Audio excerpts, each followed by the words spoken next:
Hello everyone, हम लोग कर रहे हैं बीएड फर्स्ट ईयर का जो सेकंड पेपर है कंटेम्प्रेरी इंडिया एंड एजुकेशन, जिसमें हमारी जो फर्स्ट यूनिट है वो चल रही है। हमने जो अपने लेक्चर किए हैं वो एजुकेशन के रिगार्डिंग जो टॉपिक्स हैं उस पे हम अपने लेक्चर कर रहे हैं। जैसे हमारे अब एजेंसीज ऑफ एजुकेशन हम शुरू कर चुके हैं कि जो एजुकेशन लेने के माध्यम हैं, जो एजुकेशन लेने के अभिकरण हैं वो कौन कौन से होते हैं। तो उसमें फॉर्मल और इनफॉर्मल एजेंसीज की बात की। फॉर्मल एजेंसीज में जैसे स्कूल आ गया, कॉलेज, यूनिवर्सिटीज। और इनफॉर्मल एजुकेशन की जो बात की हमने घर परिवार की बात की, होम एंड फैमिली की बात की, फिर उसके बाद सोसाइटी और कम्युनिटी की बात की। और अब हम कर रहे हैं मास मीडिया की बात।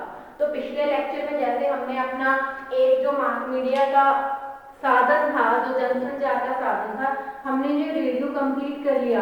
तो आज हम अपने लेक्चर में ये टेलीविजन करेंगे। ठीक है, हम अपने यहाँ पे टीवी या फिर टेलीविजन की बात करेंगे कि टेलीविजन है जो वो हमारी एजुकेशन में कैसे अपना जो रोल है वो निभाता है, कैसे जो एजुकेशन है उस पे टेलीविजन में एजुकेशन के प्रोग्राम्स कौन कौन से आते हैं, कैसे हम वहां से जो एजुकेशन है वो प्राप्त कर सकते हैं। जैसे हमने पहले रेडियो किया था कि जो रेडियो है उसने एजुकेशन के क्षेत्र में बहुत अपना जो अहम रोल अदा किया है, उसी प्रकार से टेलीविजन ने भी एजुकेशन के क्षेत्र में क्रांति ला दी है। जो हमारा रेडियो था वो क्या था, ओनली हम उसको सुन सकते थे। वहां पे हम जो भी चल रहा है, जो क्लासेस चल रही है उसको हम देख नहीं सकते थे। लेकिन ये क्या है, टेलीविजन ऑडियो विजुअल एक ऐड है जो टीचिंग्स में है, वो ऑडियो विजुअल है। हम वहां पे सुन भी सकते हैं, वहां पे हम क्या है देख भी सकते हैं। तो इसलिए जो टेलीविजन है वो रेडियो से भी क्या है एक कदम आगे रहा है एजुकेशन के सिस्टम में। रेडियो से इसका यही एक स्टेप आगे है कि यह आंख और कान दोनों को एट ए टाइम क्या रखता है, वहां पे प्रेजेंट रखता है। हम साथ साथ सुनेंगे भी, हम साथ साथ उस चीज को देखेंगे भी। तो इसका डबल फायदा होता है कि जो चीजें सिर्फ सुनी जाती हैं और जो चीजें सुनी और देखी दोनों जाती हैं, वो चीजें सिर्फ सुनने से ज्यादा ज्यादा टाइम तक क्या है अपने माइंड में रह सकती हैं, हम ज्यादा समय तक उसको याद रख सकते हैं जब हम चीजों को देख भी रहे होते हैं और सुन भी रहे होते हैं। तो अगर हम टेलीविजन की बात करें तो जो हमारी सहायक सामग्री होती है, ठीक है, टीचिंग एड्स में, टीचिंग मेथड में जो टीचिंग एड्स होती हैं, जो ये सहायक सामग्री होती है उसकी रानी कहा जाता है इसको, जो टेलीविजन है। और इसको एक क्या कहते हैं, जो विद्युत श्यामपट है वो भी कहा जाता है। इसको हम इलेक्ट्रॉनिक ब्लैक बोर्ड का जो नाम है वो इलेक्ट्रॉनिक बोर्ड का नाम दे सकते हैं। क्योंकि इसमें क्या होता है, अगर फॉर एग्जाम्पल हम बात करें कि कोई मैथ्स का लेक्चर आ रहा है तो वो क्या होता है कि साथ साथ हम वहां पे जो स्क्रीन पे लिखा हुआ आ रहा है तो हम साथ साथ उसको पढ़ सकते हैं, देख सकते हैं। और जो वहां पे क्लास देने वाला कोई भी पर्सन है तो वो बोल रहा है, हम उसको सुन भी सकते हैं। इसलिए इसका क्या है, रेडियो से भी इसका डबल फायदा हो जाता है। हमें चीजें सुनने के साथ साथ हम वहां पे देख भी सकते हैं। सारे विषय में यह एक विचार प्रसार का एक शक्तिशाली साधन बन चुका है। देश दुनिया के किसी भी कोने में क्या घटित हो रहा है, हम घर बैठे वहां पे उसको देख भी सकते हैं और उसको सुन भी सकते हैं। तो टेलीविजन के जरिए हम सिर्फ अपने देश में ही नहीं बल्कि बाहरी दुनिया में और जो बाकी देश हैं वहां पे क्या एजुकेशन सिस्टम चल रहा है, वहां पे क्या जो गेम्स की स्थिति है, स्पोर्ट्स की क्या स्थिति है, कहाँ वहां पे क्या पॉलिटिकल चल रहा है, तो वो सारी चीजें भी हम वहां पे देख सकते हैं। तो हम यहाँ पे बात कर रहे हैं एजुकेशन की। तो अध्यापक जो बालक हैं उनमें आलोचनात्मक जो विचार उनकी शक्ति है उनको क्रिएट करने के लिए टीवी का बहुत हम सहारा मान सकते हैं, टीवी का बहुत उसमें रोल मान सकते हैं कि जो बच्चों की विचारात्मक शक्ति है ये उसको तेज करता है। और जब बच्चा लेक्चर सुन रहा होता है, फॉर एग्जाम्पल उदाहरण के लिए हम बात करते हैं कि जो टेलीविजन पे किसी महान जो महापुरुष है, किस जो महान व्यक्ति है, उसका अगर इंटरव्यू आ रहा है या उसका लेक्चर आ रहा है तो बच्चे उनसे बड़े इंस्पायर होते हैं, उनसे बहुत कुछ सीखते हैं। अगर वो अपनी लाइफ के बारे में बता रहे हैं तो बच्चे उनसे बहुत कुछ सीखते हैं। कई बार ये होता है कि बच्चे उन्हें अपना क्या रोल मॉडल मानना भी स्टार्ट कर देते हैं। जो सबसे पहले इसकी स्टार्टिंग हुई थी, जब शुरुआत हुई थी इसकी, तो रेडियो की तरह पहले जो पश्चिमी देश हैं, वेस्टर्न जो कंट्रीज हैं, उन्होंने टीवी में अपने एजुकेशन प्रोग्राम लॉन्च किए थे, वहां से प्रसारित करने शुरू किए थे। तो लेकिन अगर हम भारत की बात करें तो अब भारत में जो बड़े बड़े शहर हैं, जैसे अगर बात करें हम मुंबई की, दिल्ली की, मद्रास, कोलकाता, तो इसका ना बहुत उपयोग किया जा रहा है स्कूल्स में भी, और अनौपचारिक रूप से भी जो एजुकेशन देना है उस रूप में टीवी का बहुत ही जो उपयोग है वो किया जा रहा है। अगर हम बात करते हैं कि लगभग हमारे देश की बात करें तो जो 50-60 साल पहले टीवी का प्रोग्राम जो शैक्षिक कार्य की पूर्ति के लिए किया जाता था, सन 1961 में 1961 में दिल्ली के स्कूलों में जो टीवी है, जो टेलीविजन है, दिल्ली के स्कूलों में इसका प्रयोग किया गया एजुकेशन के लिए। उसके बाद यह योजना फिर मद्रास, श्रीनगर और मुंबई के दूरदर्शन ने ले ली। जन स्तर पर टेलीविजन का जो अमेरिका का उपग्रह था उस द्वारा जो 1975 और 1976 में किया गया, जन स्तर पर इसका जो उपयोग था वो, ठीक है, 1975 और 76 में, 1961 में दिल्ली के स्कूलों में कर दिया था। तो उसके बाद जो सन 1982 में अगर हम बात करें अप्रैल में 1982 अप्रैल में, सन 1982 अप्रैल में भारत ने अपना जो राष्ट्रीय उपग्रह वो प्राप्त किया। तब से क्या है, टीवी जो जन स्तर पर शिक्षा के गुणात्मक सुधार के लिए आज तक कार्य कर रहा है। 1982 अप्रैल में जो भारत ने अपना राष्ट्रीय उपग्रह प्राप्त कर लिया था, तब से लेकर आज तक जन स्तर पर घर घर बैठे जो क्या है विद्यार्थी लोग क्या है टीवी के जरिए जो एजुकेशन है वो ले सकते हैं। तो इसकी सेवाओं की प्राप्ति है वो जो उड़ीसा, महाराष्ट्र, गुजरात, उत्तर प्रदेश, बिहार और इसके बिना और भी बहुत सारे जो स्टेट्स हैं वहां पे की जा रही है, वहां से ली जा रही है। हम बात करते हैं इसकी एडवांटेजेस की कि अगर टीवी के थ्रू हम एजुकेशन दे रहे हैं बच्चे को तो उसकी क्या एडवांटेजेस हैं, इसके क्या लाभ हैं, क्या बेनिफिट हैं।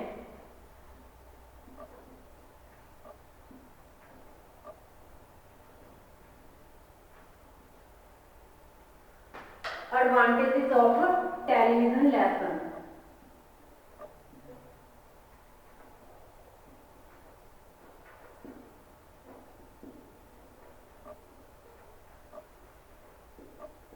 कि जब कोई भी विद्यार्थी है, कोई भी पर्सन है, टीवी के थ्रू जो अपनी एजुकेशन है वो ले रहा है, उस टाइम वहां पे क्या क्या फायदे होंगे।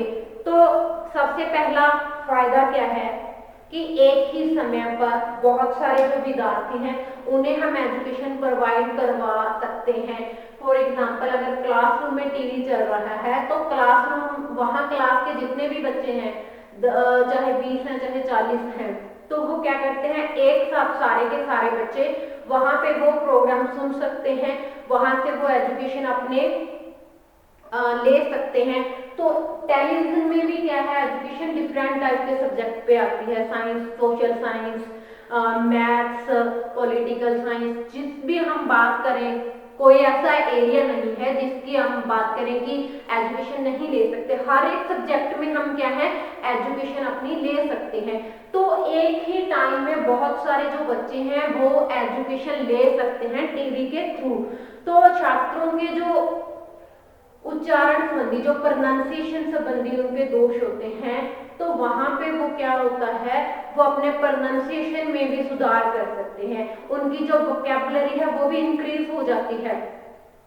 जो हमारा, अगर हम बात करें कि प्रोनाउंसिएशन में सुधार करने का सबसे बेस्ट तरीका क्या है, सबसे बेस्ट तरीका क्या है, हम ज्यादा से ज्यादा उस चीज को सुने और फिर उसकी कॉपी करें, उसको बोलें।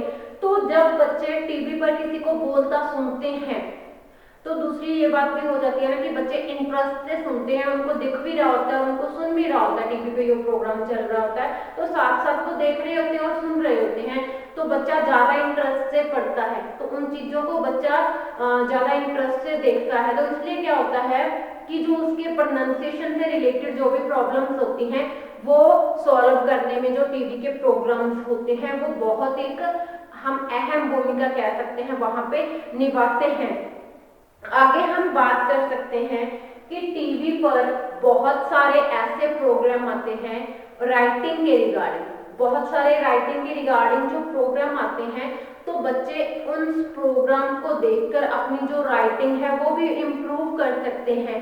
वो सिर्फ प्रोग्राम कई बार होता है कि सिर्फ बच्चों को दिखाने के लिए भी नहीं होते, वो एक कंपटीशन के थ्रू में भी होते हैं कि वहां पे एक अभ्यास दिया जाता है कि यहाँ पे आप अपनी क्रिएटिविटी, आप अपनी स्टोरी या फिर अपनी पोएम लिखकर भेज सकते हैं। तो बच्चों में इंटरेस्ट होता है, तो वो कंपटीशन करना चाहते हैं, अपना कंपटीशन में जाना चाहते हैं। दूसरा, जब ऐसे प्रोग्राम आते हैं, जब बच्चे पूरे इंटरेस्ट के साथ ऐसे प्रोग्राम देखते हैं, तो उनकी जो राइटिंग की इम्प्रूवमेंट है, जो राइटिंग स्किल है, वो भी उनकी क्या होती है, निखर कर सामने आती है। तो राइटिंग सुधारने का एक और ये तरीका भी हो सकता है, जैसे न्यूज चैनल है, बच्चे को मोटिवेट किया जाए कि वो डेली न्यूज चैनल देखे और जो 10 मिनट या फिर 15 मिनट या 20 मिनट उसको एक टाइम फिक्स करके दें कि इतने टाइम में आपने न्यूज सुननी भी है और साथ साथ क्या है, लिखनी भी है आपने। तो वो क्या होगा, उसकी जो एक तो स्पीड इंक्रीज हो जाएगी राइटिंग की। जो बच्चा स्लो लिखता है, तो क्योंकि वहां पे वो बच्चा सुन रहा होता है, साथ साथ देख रहा होता है, तो उसको स्पेलिंग मिस्टेक की भी कोई ज्यादा चांसेस नहीं रहते। तो सारी चीजें वो क्या होती हैं, वहां पे बच्चे को साथ साथ लिखने के लिए भी मोटिवेट किया जाए, ताकि जो बच्चे की राइटिंग इम्प्रूव भी हो और जो राइटिंग की स्पीड है वो भी इम्प्रूव हो। आगे हम बात कर सकते हैं कि कुछ जो बालक होते हैं, कुछ जो बच्चे होते हैं, उनमें टैलेंट होता है, कई तरीके का जो टैलेंट होता है, वो अपना ना टैलेंट बाहर निकाल सकते हैं, अपने टैलेंट का यूज कर सकते हैं।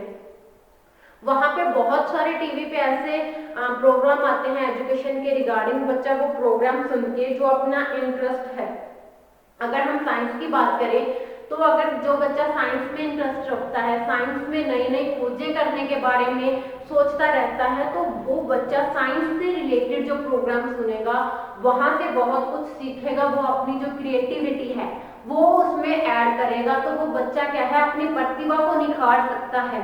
दूसरा, गेम्स की बात कर लो, स्पोर्ट्स की बात कर लो, उसमें भी बच्चा अपनी जो अपने जो टैलेंट है उसको इम्प्रूव कर सकता है, उसको जो टैलेंट को निखार सकता है।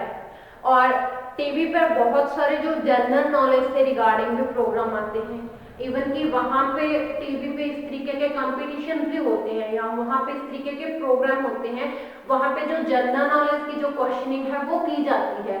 तो जब बच्चे इस तरीके के प्रोग्राम देख रहे होते हैं, तो वो क्या होता है, उनकी जो जनरल नॉलेज होती है वो इंक्रीज होती है। बच्चे उन क्वेश्चन आंसर को राइट डाउन भी करते हैं, अगर राइट डाउन नहीं करते तो बच्चे सुनकर भी बहुत सारे जो ऐसे क्वेश्चंस हैं जिनके आंसर नहीं पता होते, वो वहां से वो जान लेते हैं। तो इसलिए जो क्या है, जनरल नॉलेज इंप्रूव करने का भी बहुत अच्छा एक माध्यम है टीवी के जो प्रोग्राम है, जो टीवी के लेसन हैं। तो अगर हम बात करें कि एक ये टीवी पर खुद को जाने का भी मौका मिलता है।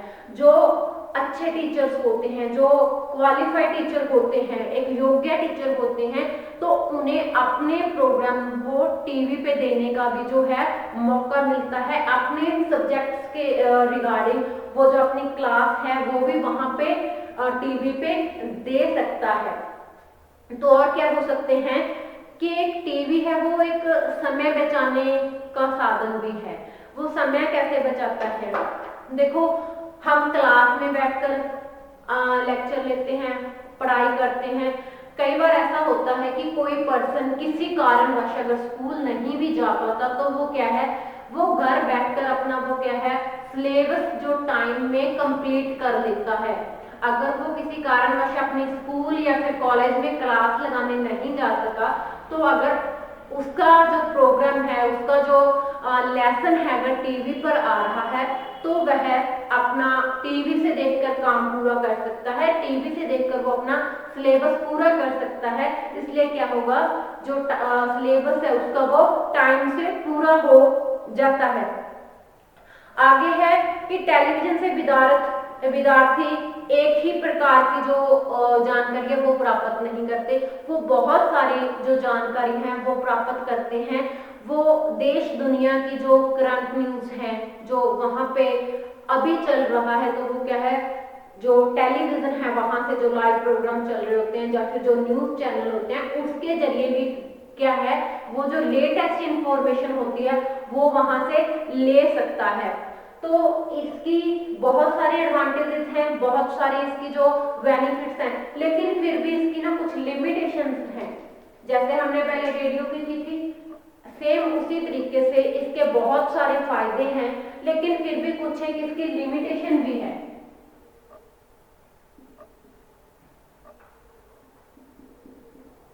लिमिटेशंस क्या हो सकती हैं इसकी? सबसे बड़ी प्रॉब्लम तो वही होती है कि जब टीवी पे कोई भी प्रोग्राम चल रहा होता है, टीवी में कोई भी लेसन चल रहा होता है, तो बच्चे सिर्फ उसको देख सकते हैं, उसको सुन सकते हैं, एट ए टाइम उसकी क्वेश्चनिंग नहीं कर सकते, क्योंकि वो जो प्रोग्राम है हम उसको रोककर बच्चे का जो आंसर है वो नहीं दे सकते।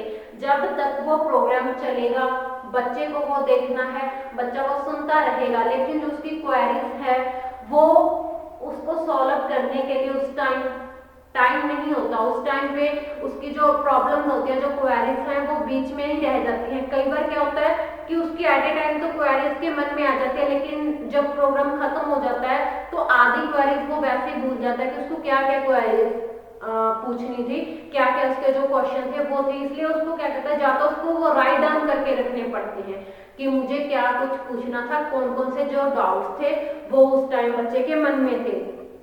दूसरी बात ये है कि इसमें जो स्टूडेंट हैं उनकी जो डिफरेंसेस हैं, उसकी जो व्यक्तिगत भिन्नताएं हैं, तो वो क्या है टीवी में वो ध्यान में नहीं रखी जा सकती। जो प्रोग्राम है वो सभी बच्चों के लिए सेम चलेगा। अगर हम क्लास की बात करें तो जो टीचर है वो जो बच्चे कमजोर हैं उन पे जो एक्स्ट्रा मेहनत भी करेगा, उन पे जो हम कह सकते हैं कि इंडिविजुअली जो अटेंशन उस पे दे सकता है। जो बच्चे हैं प्रतिभाशाली, जिन बच्चे कह सकते हैं जो पढ़ने लिखने में तेज हैं, वो जल्दी सीख जाते हैं। तो इसलिए जो टीवी के प्रोग्राम हैं वो सभी बच्चों के लिए एक साथ चल रहे होते हैं, वहां पे किसी को स्पेशल अटेंशन नहीं दी जाती, तो वहां पे बच्चों को थोड़ी दिक्कत आ जाती है। जो बच्चे थोड़ा स्लो लर्नर हैं, जो थोड़ा धीरे सीखते हैं, तो उनके लिए या वहां पे जो प्रॉब्लम है वो आती है। अगर हम बात कर सकते हैं कि अगर ऐसे बच्चे को प्रॉपर रूप से इंफॉर्मेशन देनी है तो टीचर को उसके लिए फिर एक्स्ट्रा टाइम देना पड़ेगा। और दूसरा बात है कि जो नेटवर्क इशू फिर आ जाता है कि जो कई एरियाज ऐसे होते हैं यहाँ पे नेटवर्क की प्रॉब्लम रहती है, तो वहां पे जो टीवी वाले लेसन्स हैं, जो टेलीविजन के प्रोग्राम्स हैं, वो हर समय देखे जा सकें, तो उसका भी कोई गारंटी नहीं होती। तो नेटवर्क इशू की वजह से भी हम इसको हर जगह पे लाभदायक नहीं मान सकते। तो दूसरी बात आ जाती है कि जैसे हर एक जो पर्सन है वो अफोर्ड नहीं कर सकता, ठीक है। हर एक पर्सन के साथ इतने पैसे नहीं होते कि हर एक पर्सन जो टीवी अफोर्ड कर पाए, तो टाइमिंग की भी कहीं ना कहीं प्रॉब्लम आ सकती है कि जो प्रोग्राम टीवी पे आने हो एजुकेशन के रिलेटेड, उसकी टाइमिंग स्कूल की टाइमिंग से डिफरेंट हो, स्कूल की टाइमिंग से अलग हो। तो इसलिए जो बच्चे टीवी अफोर्ड नहीं कर सकते तो वो क्या होते हैं, फिर वो प्रोग्राम मिस कर देते हैं, क्योंकि अगर स्कूल में बैठे उनको जो स्कूल की टाइमिंग से का हिसाब से प्रोग्राम आ जाता है तो बच्चे वहाँ स्कूल में देख सकते हैं। लेकिन अगर वो स्कूल की टाइमिंग से अलग है तो हो सकता है कि सभी बच्चे जो टीवी अफोर्ड ना कर पाए। तो हमारा आज का जो लेक्चर था टेलीविजन का, हमने टेलीविजन क्या होता है वो कर लिया और इसकी एडवांटेजेस की है और इसकी लिमिटेशन की है। तो हमारे आज के लेक्चर में हमने जो टीवी का इंफॉर्मल एजेंसी थी मास मीडिया की उसको कंप्लीट कर लिया। जो हमारी नेक्स्ट बचेंगी फिल्म्स लगा लो या फिर ये प्रिंट मीडिया है, न्यूज़पेपर, बुक्स, मैगजीन जो भी है, तो हम ये नेक्स्ट लेक्चर में करेंगे। आज के लेक्चर के लिए इतना ही।